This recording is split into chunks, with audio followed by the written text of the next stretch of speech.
enakomerno kroženje, tisto gibanje, pri katerem telo se giblje po krožnici s polmerom r. Rečemo, da je enakomerno, ker velikost hitrosti ostane nespremenjena. Z druge strani pa se v vsakem trenutku spremeni smer hitrosti, ker je zmeraj tangenta na krožnico. Torej, hitrost je zmeraj ista kot velikost in ji pravimo obodna hitrost. Torej, obodna hitrost, kaj je? Je navadna hitrost, pot ulamljeno čas. Tukaj pot je del, je log, ki ga upravi na krožnici. Log ulamljeno čas, ki je bil potreben, da upravil to gibanje. In torej se meri v metrih na sekundo. Log je ena dolžina, se meri v metrih na sekundo. Lahko definiramo tudi kotno hitrost omega. Zakaj? Ker telo recimo prej bilo tukaj, potem tukaj. Ko se je gibalo, je tudi opravilo nek kot phi. In torej je ta kot, ki ga opravil, deljeno čas, ki je bil potreben, da se je gibal za ta kot. Sedaj lahko definiramo obhodni čas, ki ga bom označil z velikim T. Obhodni čas je čas, ki je potreben, da telo opravi en cel krog. Torej, ali lahko rečemo, da opravi en obrat. In sedaj lahko mi napišemo te formule s tem, da rabimo obhodni čas.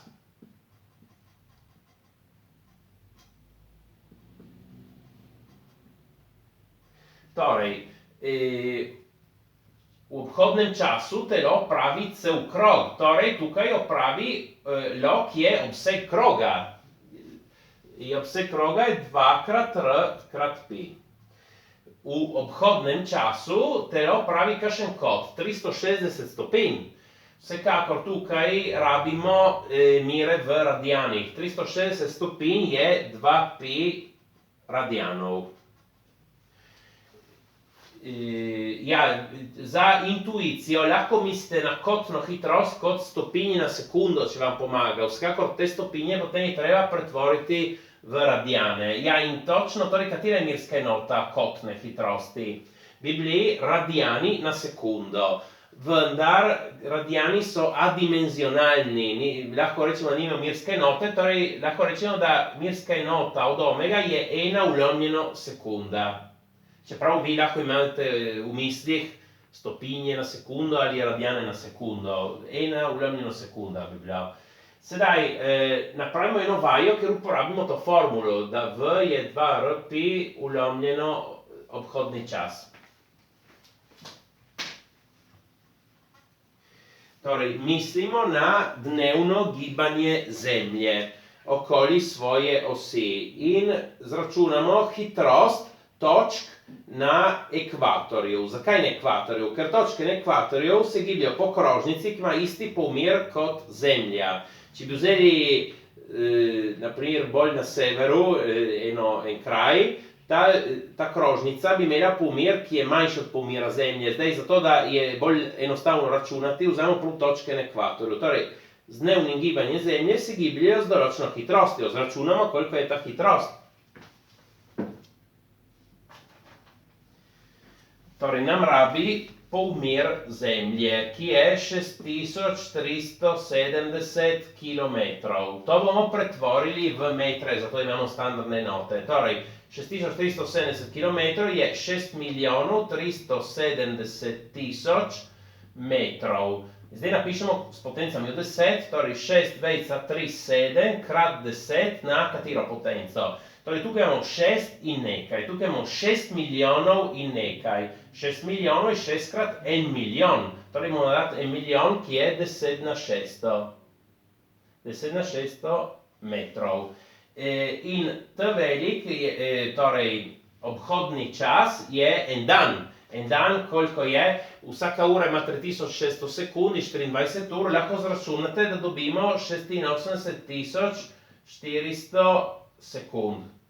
In to tudi napišemo s potencami od 10. 8,64 krat 10 na katero potenco. Tukaj imamo 8 in nekaj. Tukaj imamo 80.000 in nekaj. 80.000 je 8 krat 10.000.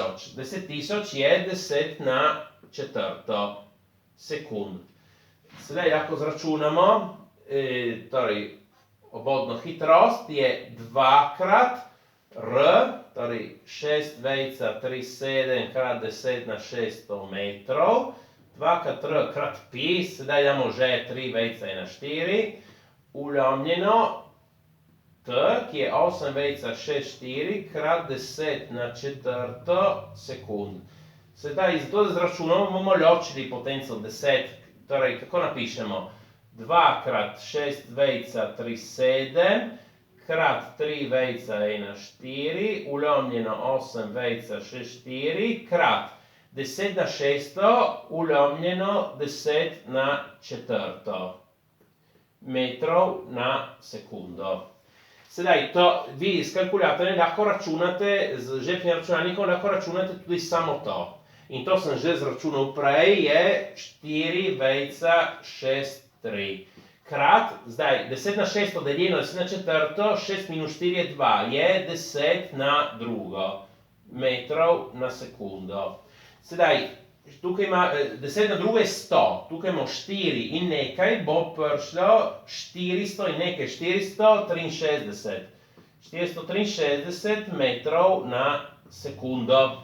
Če hočete to pretvoriti v kilometre na uro, se pomnoži s 3,6 in dobimo 1667 km na uro. Se gibljejo s takšno hitrostjo.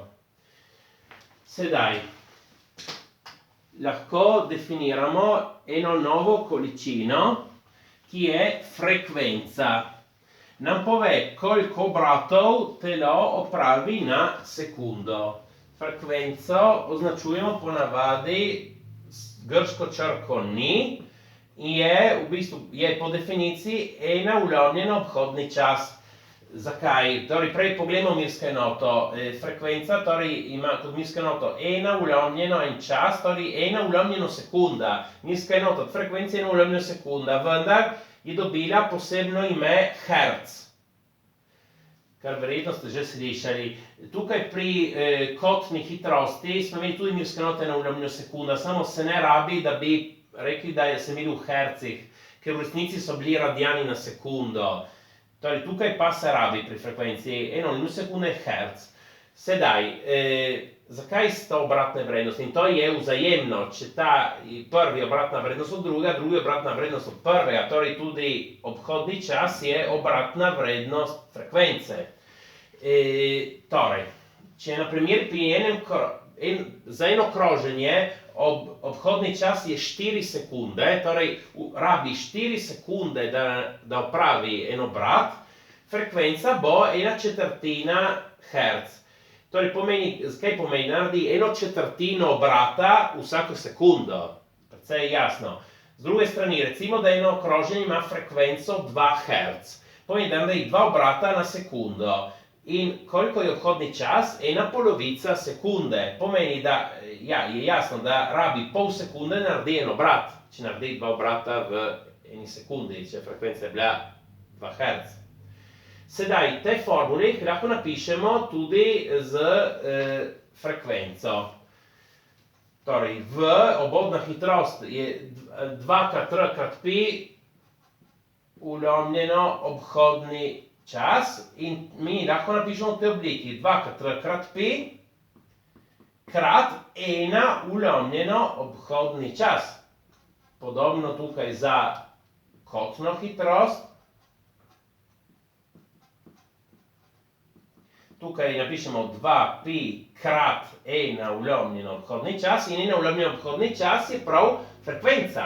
Torej lahko napišemo 2r pi ni. In tukaj 2pi ni. Torej smo dobili še zelo enostavno te formule. To je enako temu. To je enako temu. Sedaj pomislimo na še manjka ena zveza med obodno in kotno hitrostjo. Pomislimo na eno ploščo, ki se vrti. Kjerkoli smo na plošči, vsaka točka, in se vrti jasno enakomerno, ker govorimo o enakomernem kroženju. Vsaka točka na plošči ima isto kotno hitrost, ker opravi isti kot v istem času. Z druge strani, točke, ki so bolj oddaljene od središča, opravijo večjo pot v istem času, kot pa tiste, ki so blizu središča, ki opravijo manjšo pot v istem času. Torej, naprimer, tukaj sem označil dve točki, tukaj imamo središče, ta točka je na neki razdalji, ta točka je na dvojni razdalji. Ta točka je na dvojni razdalji, opravi dvojno pot kot tista druga. In torej ima dvojno obodno hitrost. Obe pa imata isto kotno hitrost. Torej, lahko precej intuitivno razumemo, da razumemo zvezo med tistima. Torej, vse točke imajo isto kotno hitrost. Če neka točka je bolj oddaljena, torej pomnožimo z r, večji je r, večja bo obodna hitrost. Pri isti kotni hitrosti večja razdalja od središča, večja je obodna hitrost. In tako to smo razumeli intuitivno. Vsekakor bi dobili hitro iz formul, ker vidite, da tukaj v je 2r pi ni. Tukaj omega je 2 pi ni. Vidite, da je samo en r odveč tukaj. Če mi bi ta izraz 2 pi ni pomnožili z r, bi dobili prav ta izraz, ki je v. Torej, če našo kotno hitrost pomnožimo z r, dobimo obodno hitrost. Prosim, všečkajte in vpišite se. Hvala.